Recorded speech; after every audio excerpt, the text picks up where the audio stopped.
Hey guys, it's Erik. In this video, I'm not going to tell you how to play Warlock, but give the best tips I can for new and old Warlock players while explaining the reasoning behind my tips. I've also gathered some of this information from watching and playing with various Warlocks throughout the Classic WoW beta and wanted to share it with the rest of the Warlock community. With all that being said, here are my 5 tips for Warlocks. So tip number 1 is buy immolate at level 1. Every new character starts with 0 copper, and immolate will cost 10 copper to train. As soon as you log on to your new character, you want to head immediately to the Warlock trainer, and on the way, sell your dagger, which is worth 7 copper, and any other items you need to sell to obtain 10 copper. Now you may be wondering, why would you sell your dagger at level 1? Well, your fist attacks are going to do the same amount of damage as your starting dagger.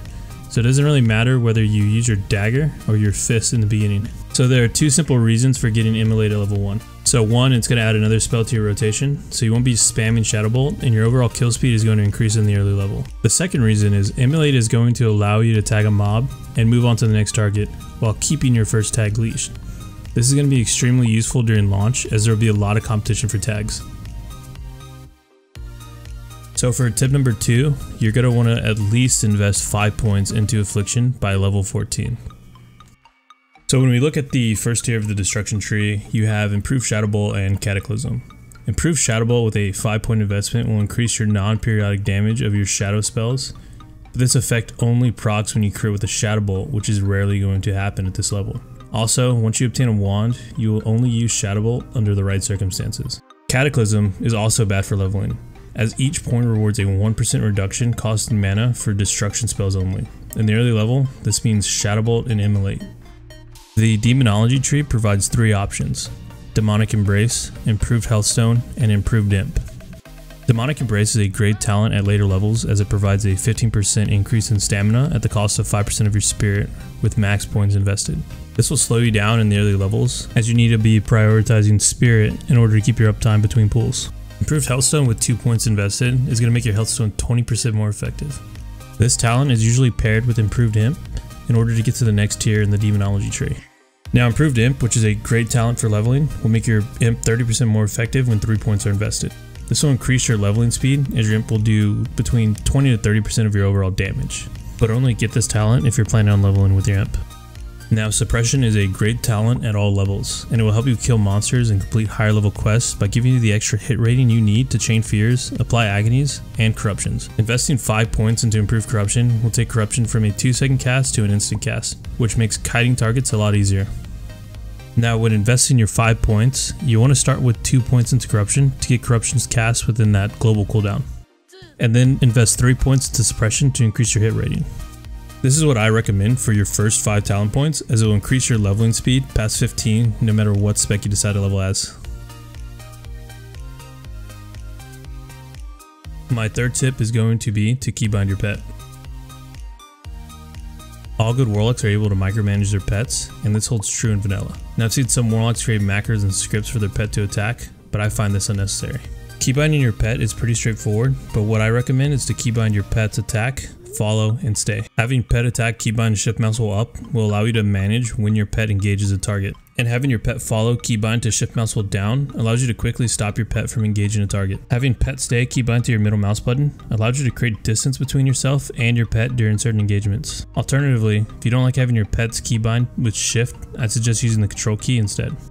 You can also keybind certain pet abilities like Sacrifice for the Voidwalker or Spell Lock for the Fell Hunter, but I usually create a macro for this. But ultimately the decision is up to you, but I find this the best option for micromanaging your pet during combat. Tip number 4 is going to apply to all spellcasters, and that's getting a wand early. So the wand is going to be your main source of DPS and will be a main part of your rotation until you learn rank 4 of Drain Life. The first wand I want to talk about is the Lesser Magic Wand. It is going to be your lowest level wand you can obtain reasonably. You want to either buy it or craft it yourself. Although leveling it yourself is time consuming, the easier route is for 2 people to combine their linen cloth and level tailoring to level 30 and create 10 brown linen robes. Then you're going to want to disenchant those robes, and hopefully you get enough RNG to get the essences you need. If you choose to skip crafting this wand, then the next wand you'll be able to obtain is the Elven Wand, which is only available to Alliance players. This is from a simple quest chain in Darkshore that has you kill a series of enemies and is soloable at level 12 and 13. For Horde, the Flaring Baton is what you want to aim for, but your best bet for obtaining a wand would still be the Lesser Magic Wand, as it is easier to obtain at a lower level. If you're able to buy a Greater Magic Wand, it is definitely worth the purchase, as it'll be the best wand to have until your lower level 20s, but I would not recommend crafting one if you're speed leveling. Now if you choose not to craft your own wand, and you choose to skip the early quests that provide a wand, you can always buy the Smoldering Wand from a vendor. If you're really lucky, maybe a Fire Wand or a Shadow Wand will drop for you, but this is kind of unlikely and I wouldn't count on it.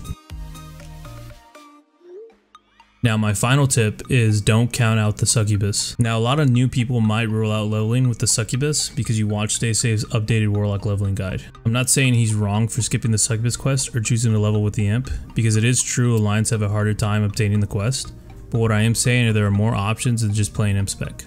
Now the Succubus is very effective in PvP, as it has a higher health pool and a crowd control, while the Imp has a low health pool and no crowd control. This is one of the main reasons I find leveling with the Succubus on a PvP server to be better. Now an orc on the beta server by the name of Goetia made a 22-hour and 7-minute speed run to level 30, and a gnome whose name I can't pronounce made a speed run to level 40 in 1 day, 22 hours, and 37 minutes, both of them using a Succubus as their main pet. In comparison, a hunter named Joanna had a more recent speedrun on the beta to level 40 in 1 day, 19 hours, and 28 minutes. Now if you choose to skip the Succubus quest as Alliance, it's always easy to pick up the quest at 40 and complete it then. What it comes down to is preference, and if you want to level with either a Voidwalker or an Imp, you should do it. I'm just saying, don't roll out the Succubus, as it was the meta back in 2005. And those are my 5 tips for Warlocks. Feel free to leave a comment down below on things I can improve on, as this is my first video. Also, be sure to like and subscribe if you enjoyed the content, as I will be coming out with more Warlock related material before the launch of Classic WoW. Thanks for watching.